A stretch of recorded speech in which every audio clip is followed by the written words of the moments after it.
Hello, and welcome back to the Delve podcast. I'm Allie. I'm a staff therapist here at Delve Psychotherapy of Chicago. And I'm Adam, the Executive and Clinical Director at Delve Psychotherapy of Chicago.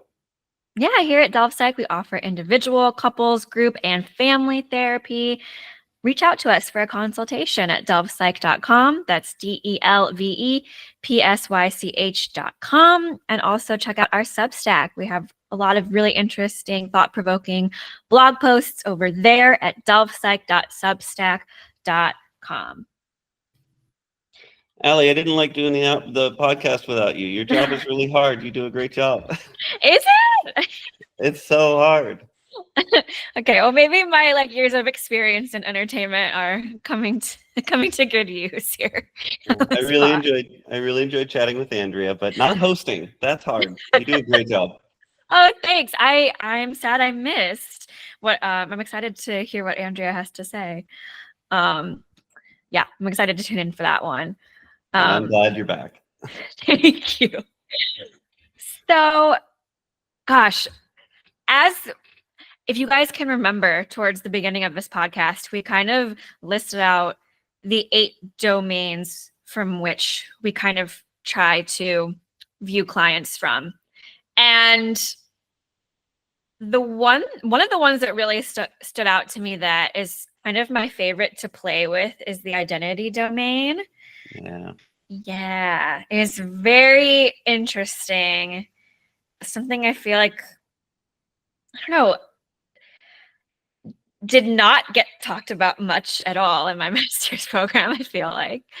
And it was just a really good change in perspective from how to view what my clients are struggling with. Absolutely. Well, and so the 8 domains started as 6 and came from some frameworks outlined in a book called The Handbook of Integrative Psychotherapy.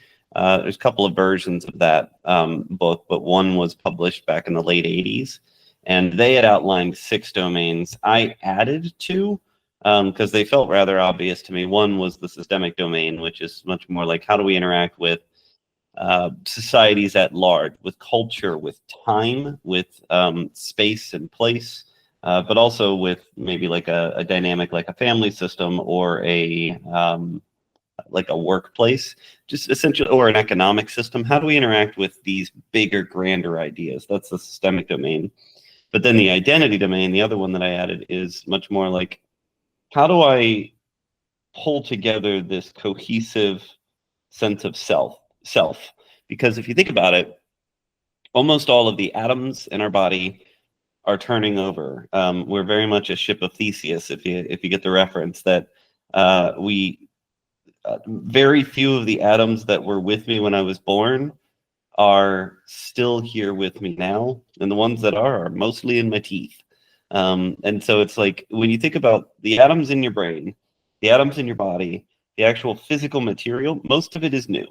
And a lot of it is rolled over. So what the hell is this cohesive sense of self? Is it a trick? Is it a lie? And then how do we, and that's much more kind of philosophical / physical, but then there's the psychological level, which is like, what does it mean to be a self? What does it mean to have an ego? And what does it mean to, and how does this form, shape, and how can we kind of conceptualize what a human is, what an individual human is, and how they think about who they is? Yes. How do you think people think about identity in the general zeitgeist? Right now, a lot of what I'm hearing are people believing that they can just solely and entirely define themselves. I want to be this, so I become this.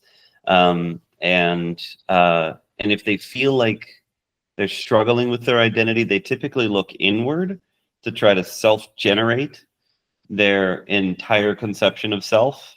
So I want to be smart, or I want to believe that I'm smart. Then I will do things to convince myself that I'm smart, or I'll do things to become smarter, to prove to myself that I'm smart. And as we'll talk about, I don't think that really works as well as you might think it would.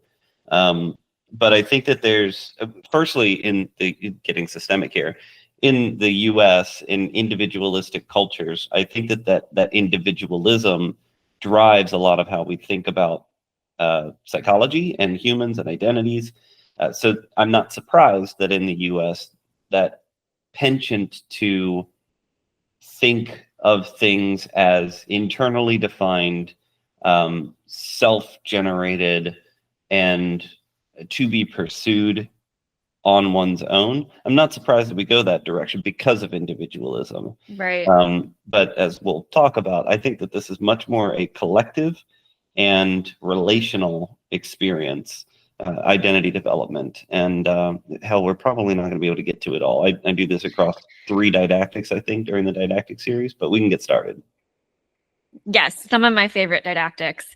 So kind of what you're talking about in sort of the self-generated, who am I, is sort of the inside out approach, would you say? And then if we're looking to other people to help try to figure out who I am, that's more outside in.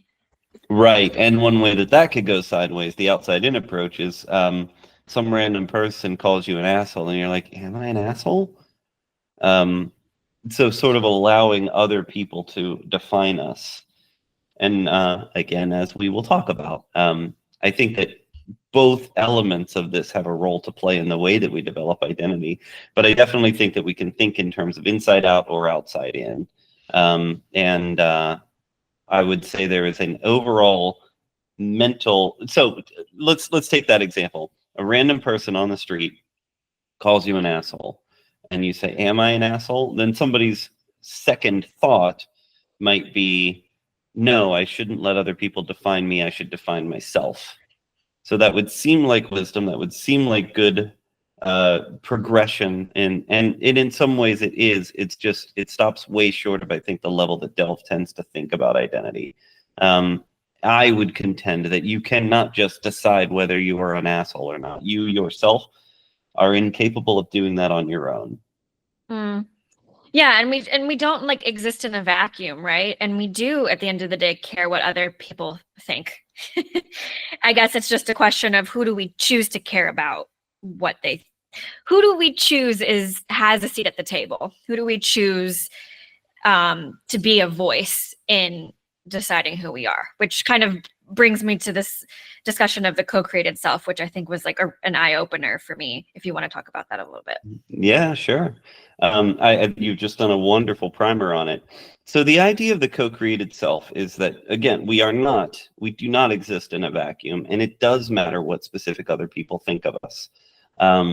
And if you're getting very consistent feedback from a lot of other people, you sort of have one of two options. You can ignore all that feedback and stubbornly persist with the view you have of yourself.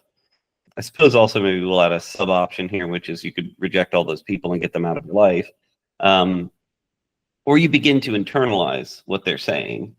And in doing that, we're sort of conceding if we do that, if we allow them to have any impact on how we view ourselves, then essentially what we're doing is these other people, along with me, are simultaneously generating my self-concept together. Mm-hmm. So one of the most obvious examples is a parent. Growing up, you and your parent are in a very intimate relationship with one another, and what they think of you matters. Now, maybe you would say, if I said, Dad saying, "Man, you're a good boy. Great job today. You were such a good boy." You could argue, well, that's probably not enough to completely create an identity, right? It matters, sure. That's probably on its own not enough to create an entire identity of goodness. And we could get into Kohlberg's stages of moral development and all that kind of junk at some point too. But imagine if I flipped it, and instead of saying, "Man, you're a good boy," that you hear the caustic negative stuff instead. What the hell, kid? Why are you always getting in trouble? Why can't you listen? You're being a bad kid. That kind of stuff. Now you would probably believe me that would have an effect on you long term. That hearing that from such an important figure in your life would affect how you view who you are yourself. And all I'm arguing is that that belief that one is different than the other, I would contend with, that both have an effect on layering little parts of identity together. But then we don't do that in a vacuum either. It's not just me in relation to parents. Once you get to about, well, honestly, these days, lots of kids are going to preschools. So Yeah. by the time we're talking like 3, 4, 5, we're interacting with lots of other kids, and they have stuff to say about who we are. We're interacting with teachers, and they have stuff to say about who we are. You have coaches and mentors and others start to join our lives, and they have things to say about who we are. And so from a very young age, we are sort of building a self out of the views of others, but also we're not completely absent ourselves from that pursuit. So we call it a co-created self because it's not you doing it to me, and it's not me doing it on my own. It's us doing it together. And then, as you indicated, I think that the more advanced thought, the way to turn this into a healing process, is to begin to exercise some agency over who you listen to use your brain, to use your thought, to use your choices, to decide more who gets a seat at the table, as you said. Well, and I think when I have discussed this with clients, I think then the next question is like, okay, who do I choose then? Who do you mean to choose? Because that really is a statement on your values and your principles. So let's hang on to that thought and don't let me lose it. Who do I choose? But let me introduce a couple of additional ideas so that we can kind of layer that together. Identities you can think of as being made out of labels. Again, we are language beings. We think in terms of language. Language has a major impact on the way that we view the world, the way that we make a meaning of things. The entirety of the experience we are having together right now, almost the entirety of the experience we're having together right now, is language. I'm communicating big ideas. We're discussing them together. You're fleshing them out with me. We're sharing them with a listener who only has our voices, unless you're watching our video, which, hi. But generally speaking, this is just language, everything that we're doing right now. It has a defining property. It has a semantic quality. It gives rise to everything from art to rhetoric to definition of self. So we are language beings, and if you can think of kind of the raw material of an identity, I would say that one of the core pieces of raw material of identity are what we would call an identity label. What's an identity label? An example of an identity label. Let's say a positive identity label might be something like, I'm a good person. A negative identity label might be something like, I'm a fuck up. And a more neutral one might be, I am a Chicagoan. I might have some important points of pride around being a Chicagoan, but it by itself doesn't have that kind of moral or goodness valence to it. Right. But each of these matters. And the specific words we pick are really important. You change one word and your attachment to that identity label shifts drastically. So I came to Chicago in 2012. I love this city. It is my home. But if we changed it to I'm a native Chicagoan, no, I'm not. I didn't start here. And so suddenly I have no attachment to that identity. Whereas if it was I am a Chicagoan, hell yeah, I'm in. In fact, I'm wearing the colors today. Yes. One of them. Love it. Yeah.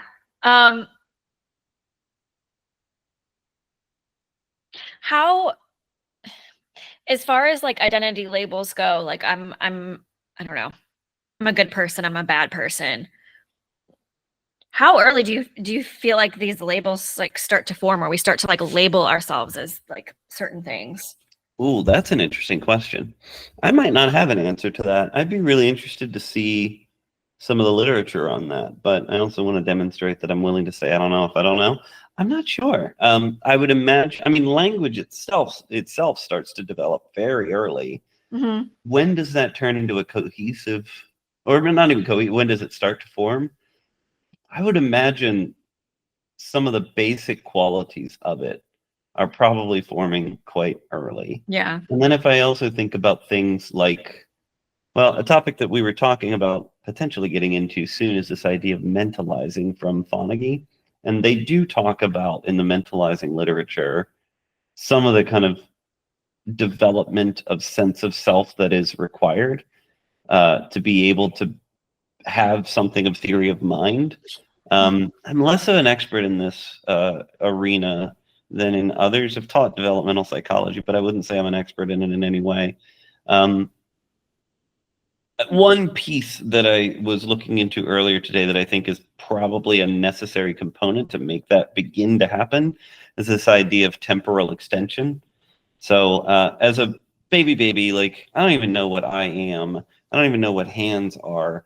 I don't have much of a sense of much of anything in my world. I'm just like, it's almost raw qualia for a while. And then that qualia keeps changing, right? Like suddenly I can see faces. And then after a little while, colors start to look a little different. And then my movement and my understanding of proprioception and things like that are developing.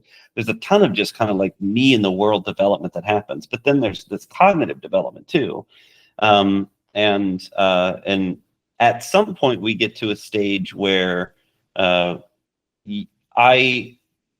know I am a me, which is sort of the development of theory of mind stuff and passing of what they call the Rouge test.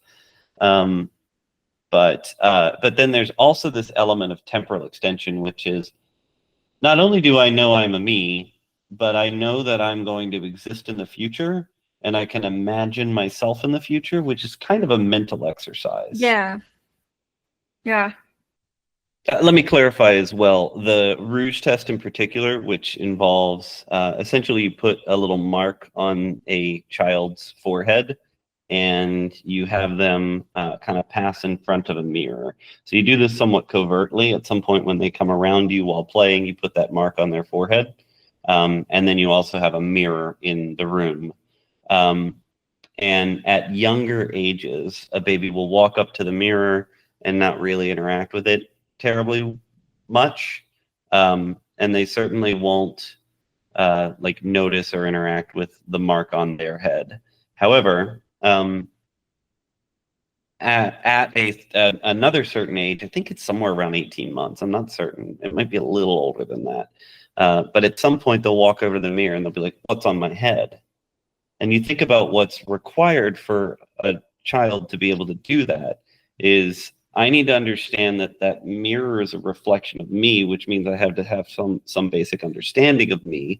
And then I need to be able to understand that what I'm seeing in the mirror is not only me, but also that there's something interesting and different about me, which means that I've also got some element of temporal extension because I remember what I used to be like. I know that that's different, and so I can interact with it as like, what the hell is that? Right. And what's really interesting about this is some animals pass the Rouge test. So if you look at videos of like a gorilla interacting with a mirror, they attack the mirror. You've seen those funny pictures of dogs barking at the dog in the mirror. It's themselves, but they don't get it. But if you ever watch videos of an elephant, they pass the Rouge test. And I think there's some birds that can pass the Rouge test. There's certain animals that sort of, when you put a mark on them, they're like, "What the hell did you do to me?" Wow, that's really fascinating. Yeah, and that requires like knowing who, like, this is me, and knowing what's not part of me. Mm-hmm. It's not lost on me, just like I feel like in general how much we as humans want to know who we are and want to label ourselves as things in order to, I don't know, feel like we can understand ourselves or feel like we like belong to something or feel like, I don't know. There's a quote I wrote down from when you taught this didactic, and it was like, know who you are so you know when you abandon yourself. Which is true, because if you don't know who you are, then you don't know when you're not doing things that are egocentric. Mm-hmm. Absolutely. And we should define that term, egocentric. Because even I would say, even as somebody who was deep into graduate school, people would say ego syntonic, and I'd be like, "The hell are you talking about?" So going back to the difference between it's Freudian conception of id, ego, superego, you could think of the id as very basic impulses, very hedonic pursuits. So I want candy, I'm going to have candy. I want cocaine, I'm going to have cocaine. I just do it. It's kind of the party self, if you will. The superego on the other side is much more of this moralistic self. It's not good to do these things. I need to think about my future. I need to be a good person to other people. And so we have this sort of these dual elements of the superego that is trying to kind of think of things in a broader way, sits above metacognates, and kind of drives us toward much more considerate action across our entire lifespan, and thinking of others and thinking of our futures, etc. The id is just like, I want things that are fun, and just goes for things that are fun. So the ego was originally a kind of conception of much more like, but this is sort of between the id and the superego. It's much more the self that has some idistic qualities, that has some superegoistic qualities, but it's much more sort of the truest self. And I think it could be contended, like, maybe there is such a thing, maybe there isn't. I'm not entirely sure that there's anything on the level of evidence for an ego per se, but we certainly have the subjective experience of an ego. Definitely. It sort of feel like sometimes things just feel like me. It feels like I'm doing something like what I would do, and other times it feels like I'm doing things that are unlike what I would do. And so when you have that kind of your actions, your feelings, and your kind of general sense of self, that amorphous sense of self, when they all kind of align, you could think of that as being ego syntonic. But if you've ever done something, you're like, why the hell did I do that? That's not like me. That's ego dystonic. It's sort of like, if you're saying something like, that's not like me, this doesn't feel right, that's ego dystonic.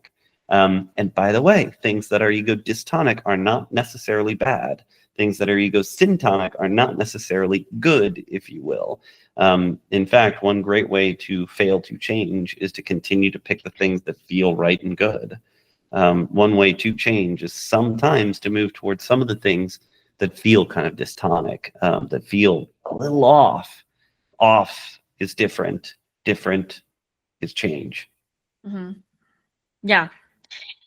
And that can be uncomfortable, but like you said, it's not always bad.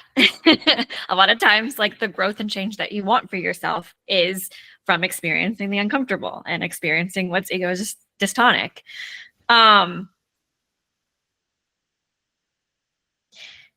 Yeah, I don't want to lose, because I really do want to talk about this idea of, like, okay, who do we choose to have a seat at the table? And defining who we are. Yeah. Absolutely. So now that we've introduced some of these concepts, you think about what identity labels you are trying to be. Now, here's the inside out piece. I myself can self-generate that I want to be a good person. I could decide that I want to be a good person. I want to adopt that identity label, and I want to believe that identity label. Then I probably need to surround myself with people that represent my conception of good person, and also who reflect back to me the experience that I am a good person.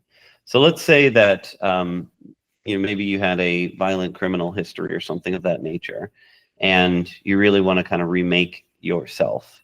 There's several ways that you could do that. So you could join an organization of people who really engage in some degree of charity or good works or something of that nature. And by being around those people, you yourself are engaging in a behavior that feels like good person, but also then other people will give you feedback that you are good person. So the other volunteers maybe are doing that with you. The other people that you're serving maybe say something like, Dan, it just brightens my day every day. I get to see you. Thank you so much for all of your help. When you're getting that kind of feedback, then you're much more able to kind of internalize that as almost evidence, or if we have time, we'll talk about symbols of that kind of completed identity.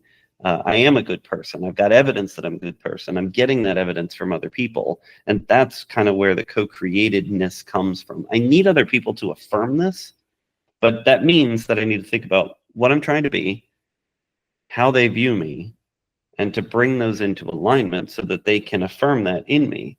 I'm valuable, I'm wanted, I'm important, and I'm good. I need people to do that for me, but I need to choose the people who are going to do that for me.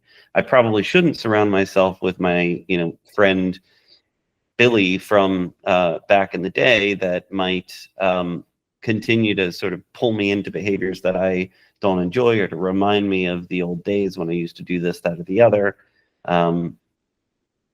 That's a way of sort of, it would feel really egosyntonic to do that, but it wouldn't necessarily help me affirm the new identity label that I'm trying to develop. So then, just playing devil's advocate here. So does that mean I just surround myself with people that are going to tell me what I want to hear? All right, let me devil's advocate back. So what if you did? What's the problem with that?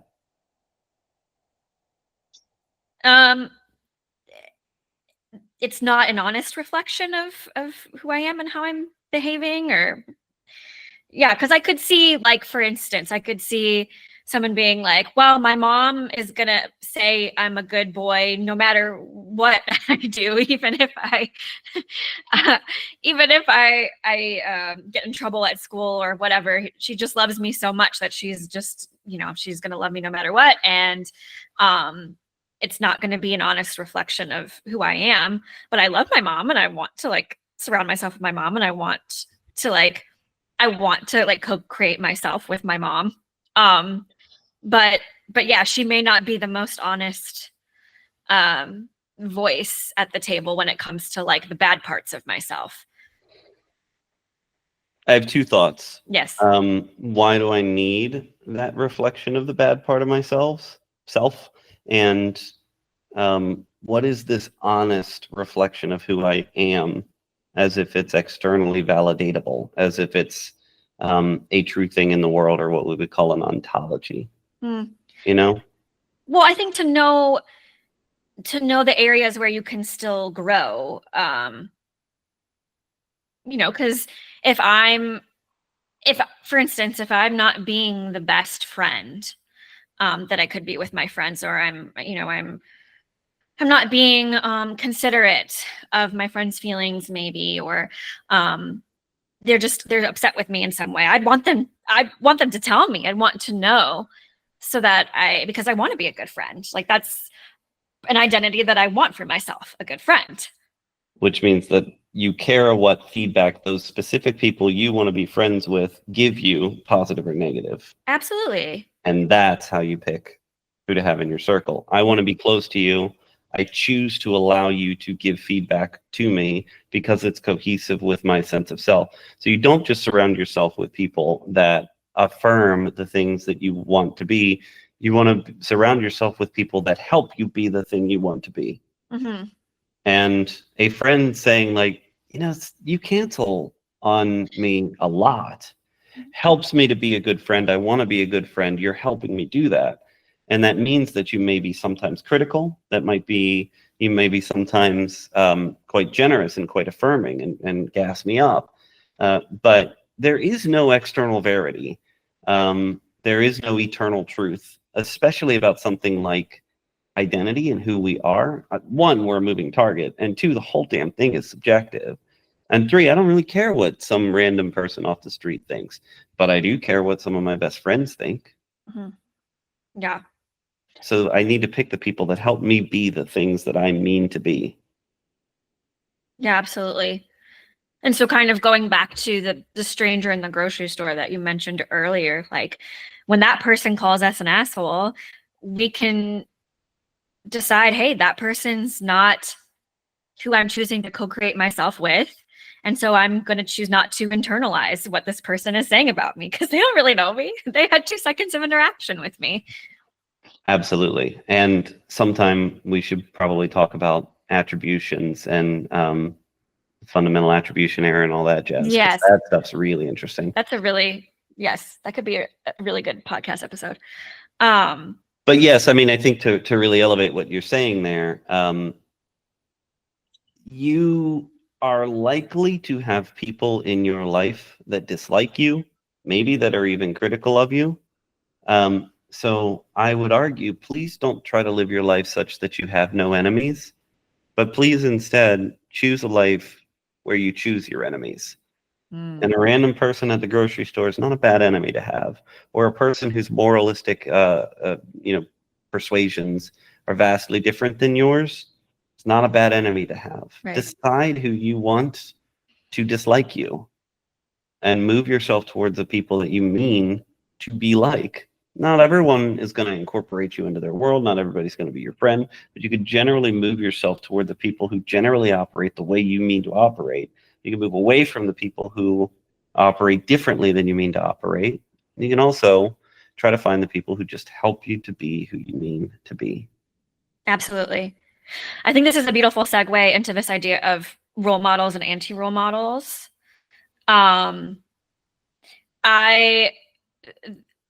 This was helpful for me too, to learn about.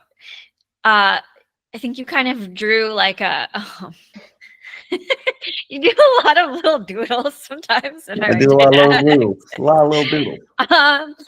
But just this visual of like, okay, if this, let me see if I can remember this correctly. If this little dot is like someone we don't want to be like, we know that this is someone we don't want to model ourselves after. We don't like this person for whatever reason, their morals, their values, their behaviors. And so we're like, okay, I don't want that.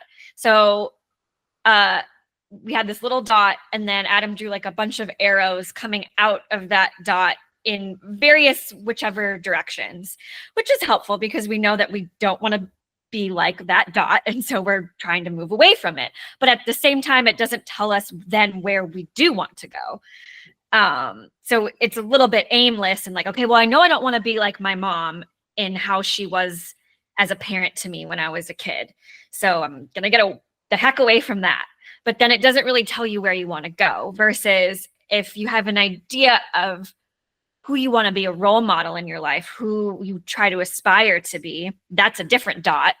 Then you have a bunch of arrows pointing towards that dot. Then it's a much more, it's a lot, what's the word? You have more of a direction and where you're wanting to exactly go. Yeah, absolutely. That's very well stated. And I can use a geographic reference as well. Let's say that I just so badly want to go, I want to get away from New York City. So if I'm in New York City, I want to get away from New York City, but everywhere is an option. I could go live in the Arctic. I could go live in, Bloemfontein, South Africa. I could go all the way to Japan or Korea. I could move out to LA. Any direction is a potential option to get away from New York. So I don't really know where to go. I've got every possible conceivable option, even if it's just to head over to Jersey. I've got tons of possibilities. Yeah. But if I know that I want to move to Chicago, then if I'm in New York, I know where to go. I go west. If I'm in Kansas City, then I go northeast. If I'm in Toronto, I'm going to head, what is that? Roughly almost due west, maybe west, southwest slightly. But essentially, like, knowing what you're aiming toward helps you to know what direction to go at any point in time. You still need to know where you are, which is some awareness stuff, which Andrea and I talked about last time. But if you stop, look around, see where you're at, know where you're trying to go, path is always clear. You may not know exactly how to get there, but you generally know that if you're trying to move west and you start moving south and you keep moving south and keep moving south and keep moving south, you know you're off your path. And you know you're off your path because you know where you were, you know where you are, and you know where you're going. Right. So to map that back onto role models, if we think of the ways that we mean to be as something like an idealized self, I want to be like this. Typically, you'll find that the ways that you want to be, one of the raw materials of that is the experiences you've had of specific other people that you want to be like, or who helped you to be like something you wanted to be. So that makes them a role model. So you can see that these pursued identity labels line up with the idealized self. You could put them together into the idealized self. And that is typically going to look like some combination of role models in your life. Yeah. Certain traits from certain role models in your life. And so you could see all those kind of ideas hanging together. And then if on the other side you have the almost like avoided identity labels, I do not want to be like this identity label, that's going to map onto anti-role models, or I like to shorten that to just anti-models. And those anti-role models are going to kind of help you to form what we would call the feared self. Yeah. And so all of those ideas hang together. And now we live our lives. Yes.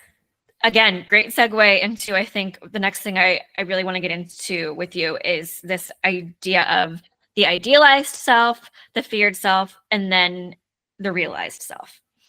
Right.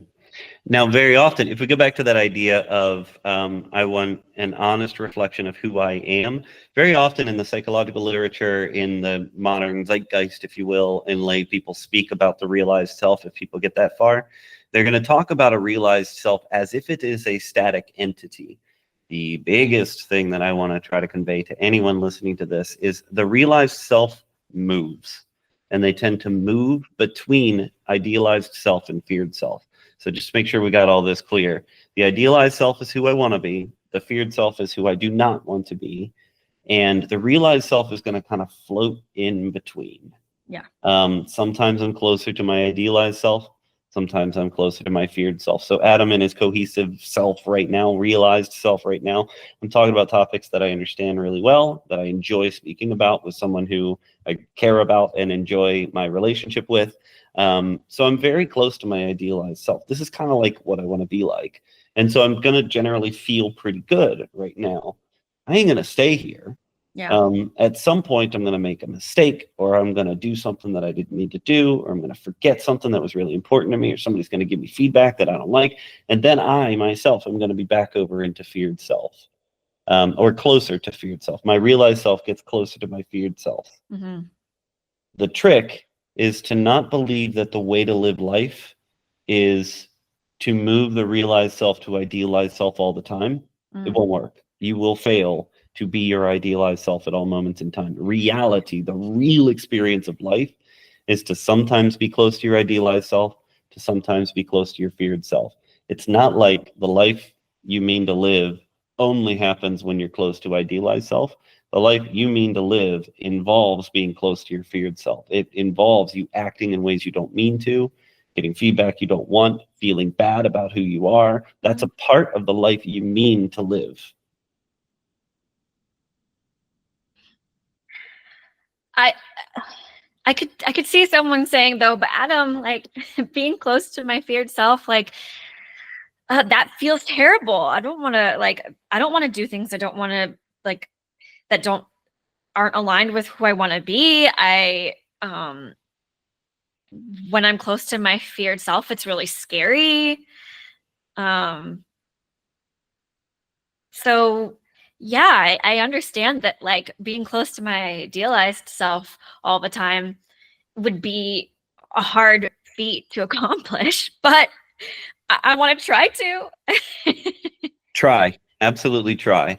But what's interesting is that typically the labels that are assigned to the feared self are things that we do sometimes. That are it's sort of like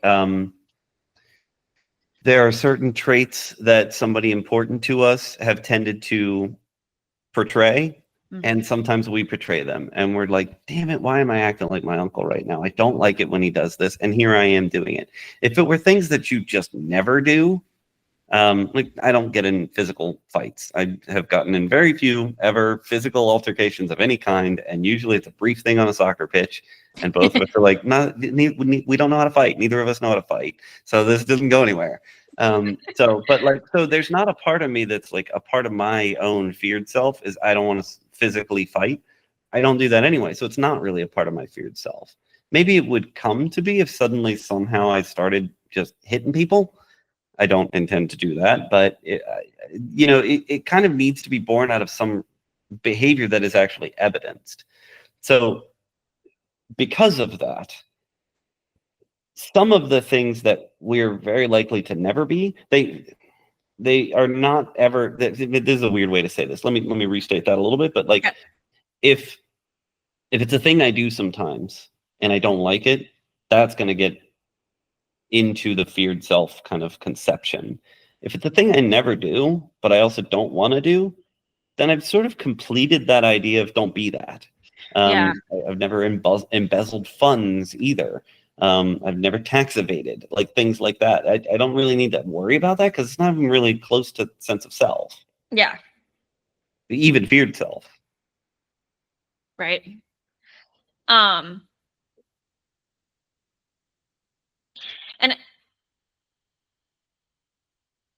and I think you're saying, sort of like what to do, how to take care of yourself, like when you're closer to the feared self, and what to do and what to reflect on when you are closer to your idealized self. And correct me if I'm wrong, but I think you said like, in those moments where you are closer to your feared self, those are the moments where you really take care of yourself, really surround yourself with people that really love you and care for you and know who you are and know, who you're trying to be. Um, and in the moments when you are closer to your idealized self, the moments where you are like, on stage, maybe receiving an award or just really in the flow, like, doing this podcast that we're doing right now, just like really reveling in that and appreciating that.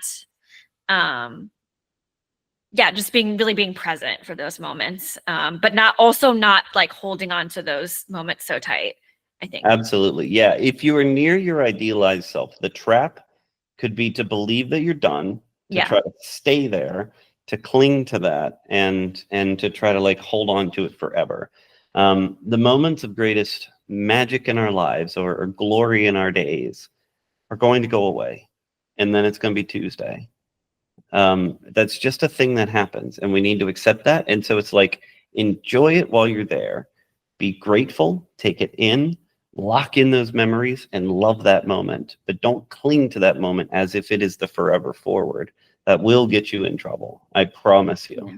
But then, if you're on the feared self side of things, if your realized self is closer to your feared self, you're having a rough day, and I'm Yeah. sorry that you're having a rough day. The trick there can be that we try to stop having a bad day. I don't want to feel bad anymore. I try to get away from my feared self. Quit it. You are your feared self right now. That is a part of you. It's an important part of you. And it's not an important part of you so that you can get back to your idealized self. It is a part of you. So stay there. Don't run. Experience it, but do take care of yourself. One of the hardest concepts I have trying to get across to my clients is this idea of when you're down, when you're depressed, if you will, figure out how you want to stay in your depression rather than how you want to exit your depression. Because all of us want to feel better, and there are ways to feel better, no question, overall. But every one of us is going to have the experience of just having a bad day, a low moment, major losses in our life, major moments of grief. We're going to be depressed at moments in our life.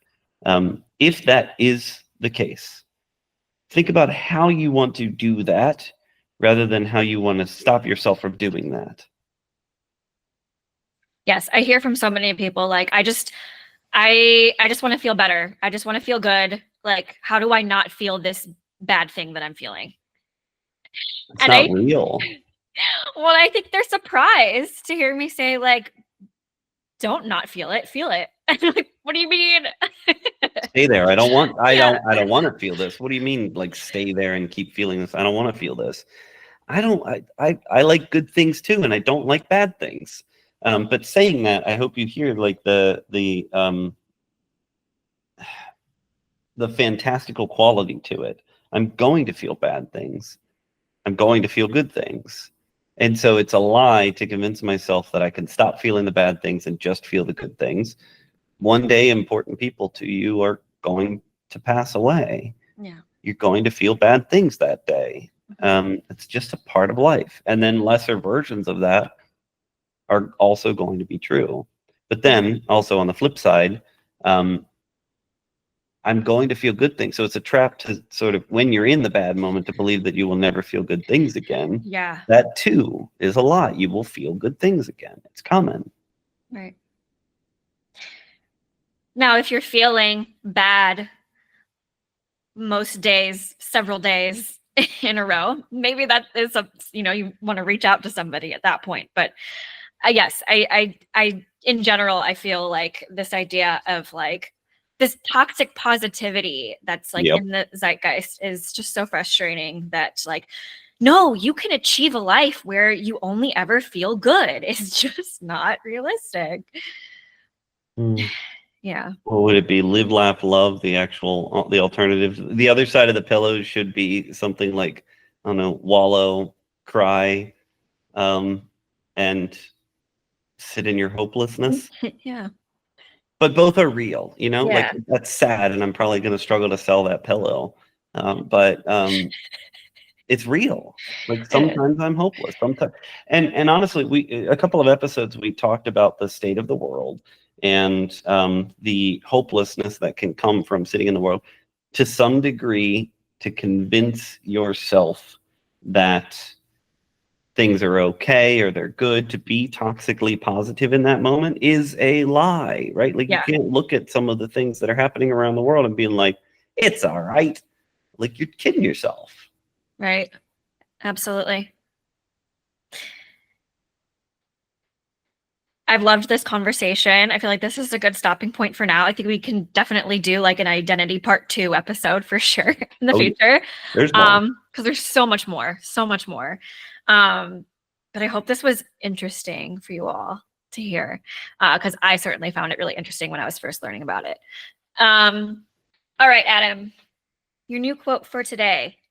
My pain may be your salve. Well, I think as humans, one of the ways that we go about healing one another is to share our stories.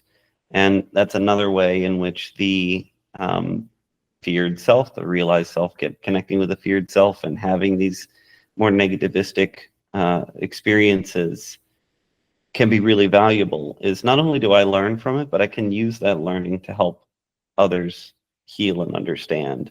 If I've been through stuff, then I can help you understand stuff you're going through. And I think about that for the therapist as well, is to remember that often the things that we've struggled through ourselves, we've had a hard time with in our own lives, can be the things that we can then teach other people how to manage. It's hardest to do when you're actively going through it yourself. But in the moments when you have a client who ends up in the same place you've been before, there really is a lot of value to drawing on your own experiences and remembering your own past um, and really kind of loving the pain of your past as a thing that helps you to be more of who you mean to be, but also to help in the healing process for others. And you don't have to be a therapist to do this. You've probably lived through something or done something and learned some lessons from it and shared those with others, and that's helped them to heal. I've been where you are is part of the way that we can help one another heal.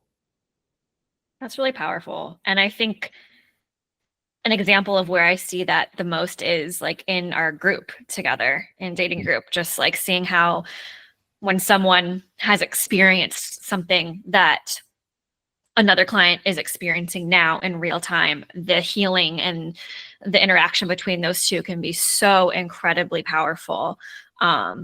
It's also why I'm so passionate about the work that I want to do with actor clients and the actors group that I'm building. So, yeah. And I also just think like this was a random thought too. Like we would be such boring non-interesting humans if we didn't go through some struggle or some pain in our lives, and we're able to learn and grow and share in that and help other people with that. Like, we'd be so boring if it was just all pleasure and no pain.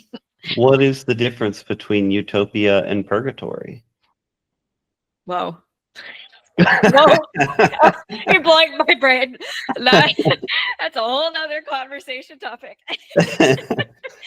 Oh my goodness. Well, I had so much fun today, Adam, with you. Thank you all again for listening. Again, we do offer individuals, couples, group, and family therapy. So if you'd like a consultation, free consultation, I may add, go to delvepsych.com, delvepsych.com. Head on over to our Substack, delvepsych.substack.com. And again, please help us spread the word. We're really not trying for fame here. We don't plan on running ads, so it's a really listener-friendly experience for you guys. We just want to add value to your lives and be helpful. So if we can ask anything, it's just to share this podcast with one other person that you think would find value. Thank you so much, Allie. This was a great conversation. Thank you. See you next week.